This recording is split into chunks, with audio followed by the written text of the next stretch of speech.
ते सोबत असतात पण सोबत वाटत नाहीत। ते एकत्र फिरतात पण पूर्वीसारखे आता मिसळत नाहीत। त्यांना झालंय तरी काय? सवाल आहे तो महाराष्ट्राच्या एका महत्त्वाच्या राजकीय व्यक्तीबाबत। नमस्कार, मी प्रसाद काथे। आजचा सवाल आहे, एकनाथ शिंदे कुणावर नाराज आहेत? एकनाथ शिंदेंच्या संदर्भातली ही चर्चा यासाठी गरजेची आहे कारण अगदी हा म्हणता 2-4 दिवसात ते पुन्हा एकदा दिल्लीला रवाना झाले आहेत। त्यांनी नुकतीच अमित शहा यांची गुपचूप भेट घेतली आहे।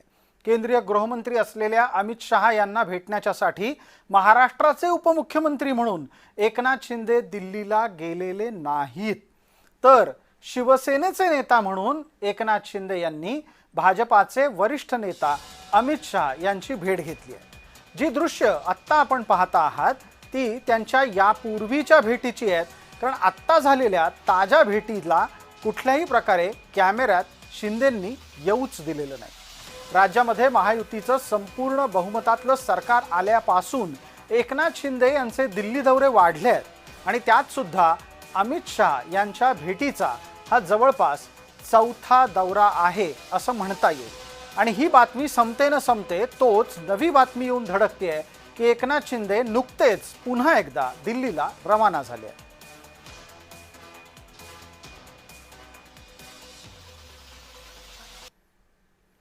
एकनाथ शिंदे बहुतेक वेळी अमित शहा यांच्या भेटी घेतात, तेव्हा प्रत्येक वेळी त्या भेटी खुलेआम असतीलच असं नाही। ताजी भेट अगदीच गोपनीय पद्धतीनं झाली आहे असं कळतंय। त्याचा तपशील असा आहे की या गोपनीय पद्धतीनं झालेल्या भेटीच्या मागे काही कारणं आहेत। यावेळी भेटीला जाताना शिंदे पक्षातील एका धनवान नेत्याला सोबत घेऊन गेले होते अशी ही चर्चा आहे। या आधीची फेरी शिंदेंची वाया गेली। बरेच प्रयत्न करून अमित शहा त्यांना काही भेटले नाही, मात्र या वेळेला त्यांनी भेट मिळवण्यात यश मिळवलं। अनेक प्रयत्न करून सध्याची भेट अखेरीस झाली। तानाजी सावंत यावेळच्या दिल्ली दौऱ्यात शिंदेंच्या सोबत होते असंही कळतंय। एवढं सगळं करून शिंदे थेट काही नवी दिल्लीतून मुंबईला आलेले नाहीत। शिंदेंनी आपला मुंबईला येण्याचा मार्ग बदलला। नवी दिल्लीतून निघून शिंदे बंगळुरूला गेले। बंगळुरूतून ते फिरून मुंबईत आले।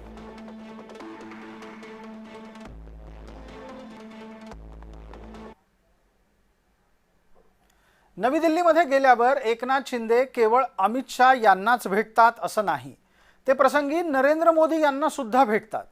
याआधी नरेंद्र मोदी यांच्या सोबत एकनाथ शिंदेंच्या झालेल्या भेटीची ही काही क्षणचित्र आहे। त्यावेळेला या दोन नेत्यांमधली देहबोली आपल्याला लक्षात घ्यावी लागेल।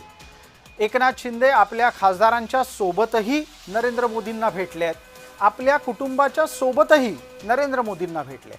खास करून तर आपल्या वडिलांना घेऊन जेव्हा एकनाथ शिंदे नरेंद्र मोदींना भेटायला गेले होते तेव्हा प्रसंगी आपल्या वडिलांना नरेंद्र मोदींच्या शेजारी बसवून स्वतः दूर बसणं त्यांनी पसंत केलं होतं।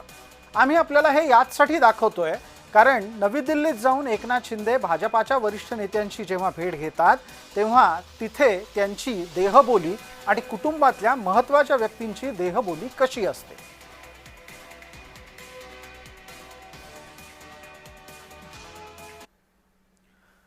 नरेंद्र मोदींच्या पलीकडे एकनाथ शिंदे अमित शहा यांना सुद्धा भेटतात आणि अमित शहा यांच्या सोबतची एकनाथ शिंदेंच्या संवादाची देहबोली ही कधीच लपून राहिलेली नाही।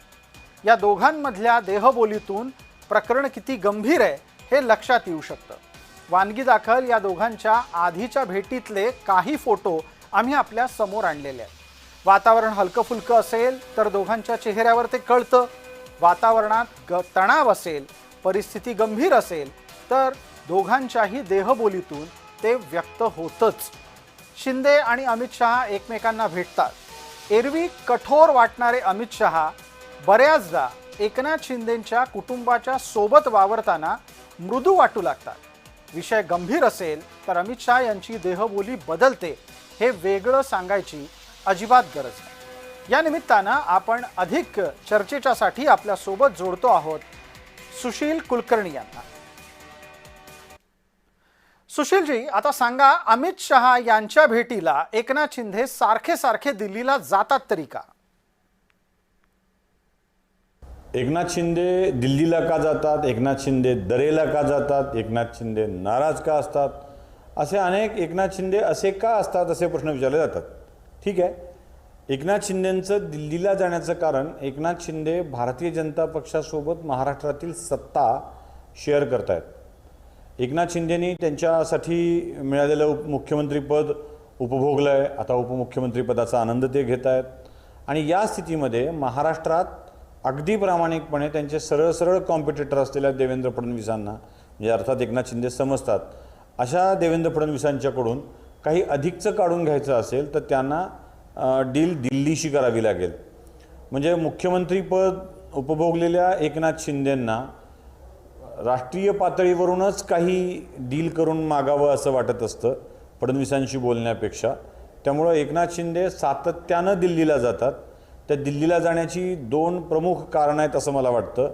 एक, मी राज्यातल्या नेत्यांसोबत बोलत नसतो हे एक दाखवायचं आहे आणि राज्यातल्या नेत्यांना कंट्रोलमध्ये ठेवण्यासाठी थेट अमित शहांच्याकडून डील करून काही, म्हणजे बोलून चर्चा करून, डील करून नाही, चर्चा करून काही मिळवायचं आहे, हे एकनाथ शिंदेंचे हेतू आहेत हे स्पष्टपणे आपल्या लक्षात येतं.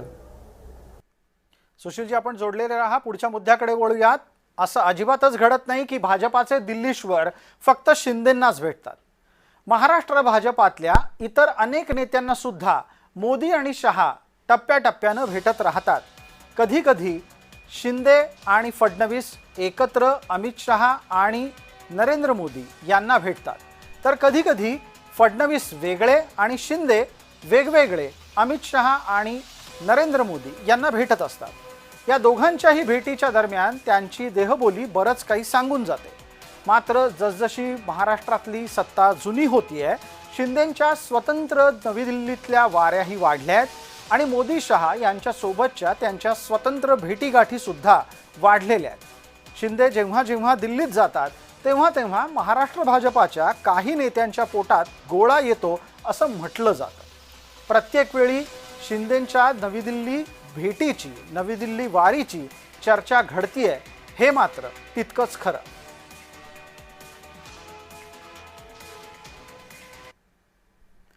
एकनाथ शिंदे नाराज आहेत का असं महाराष्ट्रात तुम्ही कोणाला विचारलं तर होय, ते नाराज आहेत असं सहज उत्तर येईल. मग त्याची कारणं आपल्याला शोधावी लागतील.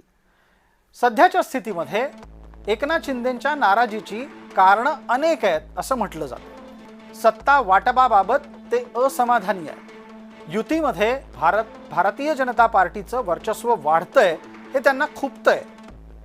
राष्ट्रवादी आणि शिवसेना या दोन पक्षांना एकसमान वागणूक भाजप का देतोय असा त्यांचा प्रश्न आहे. कल्याणच्या लोकसभेमध्ये भाजपाची कुरघोडी सुरू आहे अशी शिंदेंची तक्रार आहे आणि मुख्यमंत्रीपद न मिळणं हे शल्य शिंदेंकडून कधीही लपून राहिलेलं नाही. पुन्हा एकदा आपण जातोय सुशील कुलकर्णी यांच्याकडे. सुशीलजी, या सगळ्या परिस्थितीला कसं पाहाल? भारतीय जनता पक्षासाठी एकनाथ शिंदे हे लग्नाच्या मांडवातील पोराकडची मंडळीपैकीचे आहेत. म्हणजे कशासाठी रुसतील सांगता येत नाही, कशासाठी नाराज होतील हे सांगता येत नाही. आत्ताच्या ताज्या कारणांच्या पैकीचा विचार केला तर मनोज जरांगेंचं जे आंदोलन चालू आहे मराठा आरक्षणासाठीचं, तर त्या आंदोलनाला एकनाथ शिंदेंची हे आहे, चिथावणी आहे, काय फूस आहे का बळ आहे, म्हणजे जो जाणीव वापरायचा तो शब्द, मी बरेच पर्यायवाचक शब्द देतोय, प्रत्येकाच्या इच्छेप्रमाणे ते शब्द वापरू शकतील. तर ते जे आंदोलन एकनाथ शिंदे यांचं बळ देणं चालू आहे त्याच्या मागे ते उभेत असं वाटतं, हे भाजपला वाटतं आणि यामुळं भाजप, एकनाथ शिंदे भाजपच्या विरोधात काम करतायत, ते भाजपच्या मुख्यमंत्र्यांना त्रास होईल यासाठी काम करतायत, फडणवीसांना त्रास होईल यासाठी काम करतायत, असा एक मेसेज, अशी एक चर्चा भाजपच्या वर्तुळातून सुरू आहे आणि तेच एक मुख्य पहिलं नाराजीचं कारण असू शकेल. आणि दुसरं कारण असं आहे की एकनाथ शिंदेंच्या मंत्र्यांना जी मोकळीक कामासाठीची मिळायला हवी ना, ती बहुतेक वेळेला मिळत नाही असं दिसतंय. कारण त्या मोकळीकीतून बरेच प्रकार समोर येतात. कालचं छत्रपती संभाजी महाराजांच्या जयंतीचं प्रकरण असेल, ही अशी बरीच प्रकरणं पुढे येतात. त्यामुळे त्या मंत्र्यांना मोकळीक मिळत नाही असा एक समज एकनाथ शिंदेंच्या मंत्र्यांचा आहे. आणि त्या समजातून एकनाथ शिंदेंना आपल्या मंत्र्यांना खुश करण्यासाठी ही नाराजी दाखवत, म्हणजे असं एकत्रित दाखवावं लागतं ना, ती नाराजी दाखवत दिल्लीवाऱ्या कराव्या लागतात. सुशीलजी, आपण जोडलेले राहा. पुढच्या मुद्द्याकडे बोलूयात. पुढचा मुद्दा आहे की कळीचा मुद्दा त्यातला असा लक्षात घ्यायला हवा की एकनाथ शिंदे अजून किती दिवस नाराज राहणार आहेत. आणि हाच मुद्दा घेऊन आपण सुशील कुलकर्णी यांना हाच प्रश्न विचारणार आहोत की एकनाथ शिंदे आणखी किती दिवस नाराज राहणार. ही सगळी नाराजी किती दिवस आणि कुठपर्यंत, हा प्रश्नच मुळात खूप इंटरेस्टिंग आहे. म्हणजे सगळ्यांना असं वाटत असतं की आता हे सगळं संपेल, हे सगळं तुटेल. खरं तर एकनाथ शिंदेंचा सगळ्यात मोठा जो पक्ष, विरोधी पक्ष कुठला असेल तर तो भारतीय जनता पार्टी आहे. हे सगळं चर्चा करताना बरं वाटतं आपल्याला. आणि हे भाजपचे आणि शिवसेनेचे संबंध तुटण्यापर्यंत जाईल असा एक लोकांच्या मनामध्ये विचार येत असतो की हे सगळं तुटणार आहे. एक दिवस असा येईल की सगळं तुटलेलं असेल. पण माझं मत आहे की ही नाराजी ही एकनाथ शिंदेंना दाखवावी लागते यासाठी की भारतीय जनता पार्टीसोबत आपण खूपच मिळून मिसळून अगदी आनंदानं राज्य करतोय असं वाटलं तर एकनाथ शिंदे भाजपसोबत तडजोडी करून आपल्याच पक्षाचा संपुष्टात आणतायत, आपल्या पक्षाकडे कमीपणा घेत आहेत असा एक समज त्यांच्या कार्यकर्त्यांचा होण्याची शक्यता आहे. नंबर 1.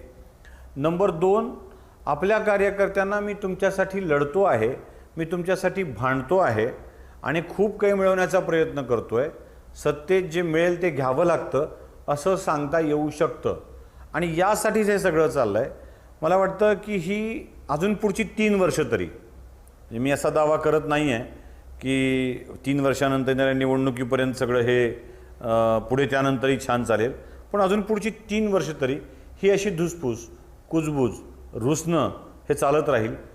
ह्या रुसण्या फुगव्याचा काय परिणाम होतोय हे 29ला लक्षात येईल. असं वाटलं एकनाथ शिंदेंना की आपली ताकद वाढते आहे किंवा ताकद वाढवणारं एखादं बळ आपल्यासोबत येत आहे तर एकनाथ शिंदे वेगळा काही निर्णय घेऊ शकतील. पण तोपर्यंत दुसरं बळ शिल्लक ठेवलं जाईल का, हा सगळ्यात मोठा प्रश्न आहे. त्यामुळे अजून 3 वर्ष तरी या कुरबुरी, कुजबूज किंवा नाराजी याचा काहीही परिणाम होणार नाही आहे. याचा परिणाम जो काय होईल तो 29मध्ये दिसेल आणि तो यामधल्या बऱ्याच प्रवाहात काय काय अधिक पुन्हा अधिक होत आहे त्यावर ठरणार आहे. धन्यवाद सुशीलजी या सगळ्या चर्चेच्यासाठी. तर महाराष्ट्राचा उपमुख्यमंत्री या नात्यानं कारभार हाकत असलेले एकनाथ शिंदे असे वारंवार नाराज होत आहेत. ते 29 पर्यंत नाराजच राहू शकतात किंवा ती नाराजी योग्य पद्धतीनं वापरून घेऊही शकतात. अर्थात प्रत्येक नाराजीला शिंदेंकडे वेगळं कारण असेल का हे आपण वेळोवेळी शोधत राहू.